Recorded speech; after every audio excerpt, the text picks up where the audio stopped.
ദൈവനാമത്തിന് മഹത്വം ഉണ്ടാകട്ടെ. ഇന്നത്തെ പ്രഭാതത്തിലെ നമ്മുടെ ചിന്തയ്ക്കായി ലഭിച്ചിരിക്കുന്ന വേദഭാഗം 37 സങ്കീർത്തനം 3 വാക്യം. യഹോവയിൽ ആശ്രയിച്ച് നന്മ ചെയ്യുക, ദേശത്ത് പാർത്ത് വിശ്വസ്തത ആചരിക്കാം.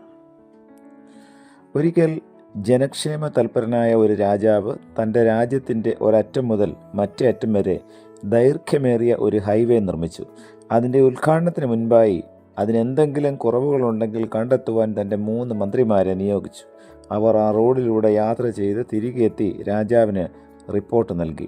ഒരു മന്ത്രി പറഞ്ഞു, അല്ലയോ മഹാരാജൻ, നമ്മുടെ റോഡ് വളരെ നന്നായിരിക്കുന്നു. എന്നാൽ ഒരു സ്ഥലത്ത് കുറച്ച് വേസ്റ്റ് കിടപ്പുണ്ട്. അത് മാറ്റിയാൽ റോഡ് ബഹുക്ഷേമം ആയിരിക്കും. രണ്ടാമനും അങ്ങനെ തന്നെ റിപ്പോർട്ട് നൽകി. മൂന്നാമൻ വളരെ ക്ഷീണിതനായി വൈകിയാണ് എത്തിയത്. അവൻ്റെ വസ്ത്രങ്ങൾ മുഷിഞ്ഞിരുന്നു. രാജാവ് ചോദിച്ചു, എന്താ മന്ത്രി വൈകിയത്? മന്ത്രി പറഞ്ഞു, നമ്മുടെ റോഡ് മുഴുവൻ ഞാൻ പരിശോധിച്ചു. ഇതുപോലെ ഒരു റോഡ് അയൽ രാജ്യങ്ങളിൽ എങ്ങുമില്ല. എന്നാൽ ഒരു സ്ഥലത്ത് കുറേ വേസ്റ്റ് സാധനങ്ങൾ കിടപ്പുണ്ടായിരുന്നു. ഞാൻ ചില ജോലിക്കാരെയും കൂട്ടി അതെല്ലാം നീക്കം ചെയ്ത് ആ ഭാഗം വൃത്തിയാക്കി. അതാണ് താമസിക്കുവാൻ കാരണം. എന്നാൽ അങ്ങനെ ചെയ്യുമ്പോൾ അവിടെ കിടന്നതാണ് ഈ ഒരു ചെറിയ ബാഗ്. ആരുടേതെങ്കിലും നഷ്ടപ്പെട്ടതാവാം.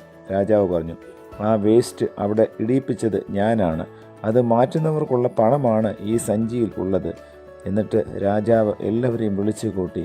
ന്യൂനതകൾ കണ്ടുപിടിക്കുക മാത്രമല്ല, അവ പരിഹരിക്കുകയും ചെയ്യുവാൻ നമുക്ക് കഴിയണം എന്ന് പ്രഖ്യാപിക്കുകയും മൂന്നാമനായ മന്ത്രിയെ പ്രധാനമന്ത്രിയായി നിയമിക്കുകയും ചെയ്തു. കുറവുകൾ കണ്ടെത്തുവാൻ ആർക്കും പ്രയാസമില്ല, പക്ഷേ അവ പരിഹരിക്കുന്നത് അത്യന്തം വിഷമകരമാണ്. എന്നാൽ രാജ്യത്തിൻ്റെയും സമൂഹത്തിൻ്റെയും ആവശ്യം കേവലം കുറവുകൾ കണ്ടെത്തുക എന്നതല്ല, കുറവുകളെ പരിഹരിക്കുവാൻ കഴിയുക എന്നതാണ്. നമ്മുടെ രാജ്യത്തും സമൂഹത്തിലും നിരവധി കുഴപ്പങ്ങളും പ്രശ്നങ്ങളും കണ്ടെത്തുന്നവരാണ് നാം ഓരോരുത്തരും. ഗവൺമെൻറ്റിൻ്റെയും മറ്റ് നേതൃത്വത്തെയും നേതാക്കളെയും സമൂഹത്തിൽ ഉത്തരവാദിത്തപ്പെട്ടവരെയും കുറ്റം പറയുന്നവരാണ് അനേകരും. എന്നാൽ അവ പരിഹരിക്കുന്നതിന് നാം ഓരോരുത്തരും എന്ത് ചെയ്യുന്നു എന്ന് പരിശോധിക്കേണ്ടതാണ്. അനേകരും ഒന്നും ചെയ്യുന്നില്ല എന്നതാണ് വസ്തുത. മാത്രമല്ല, സമൂഹത്തിൻ്റെ നന്മയ്ക്കായി പ്രവർത്തിക്കുന്നതിന് പകരം ദോഷകരമാം വിധം പലരും പ്രവർത്തിക്കുന്നു എന്നതും കഷ്ടമാണ്. മാലിന്യം റോഡിലും പൊതുസ്ഥലങ്ങളിലും ഇടരുത് എന്ന് എല്ലാവർക്കും അറിയാമെങ്കിലും പലരും അറവ് മാലിന്യങ്ങളും കക്കൂസ് മാലിന്യം പോലും റോഡിലും പാടങ്ങളിലും മറ്റ് പൊതുസ്ഥലങ്ങളിലും തള്ളിയിട്ട് പോകുന്നു എന്നത് എത്രയോ സങ്കടകരമായ ഒരു കാര്യമാണ്. എത്ര നീചമായ പ്രവൃത്തിയാണ്.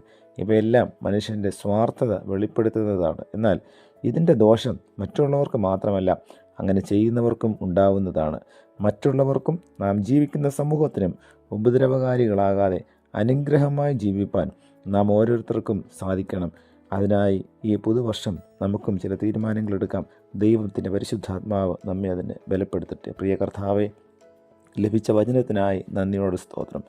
കുറവുകളെ കണ്ടെത്തുന്നതിന് പകരം അതിനെ ശാശ്വതമായി പരിഹരിക്കുവാൻ തക്കവണ്ണമുള്ള കൃപ ഞങ്ങൾക്കും തന്ന് ഞങ്ങളെ സഹായിക്കണമേ. പുത്രൻ്റെ നാമത്തിൽ പ്രാർത്ഥന കേൾക്കണം പിതാവേ. ആമേൻ.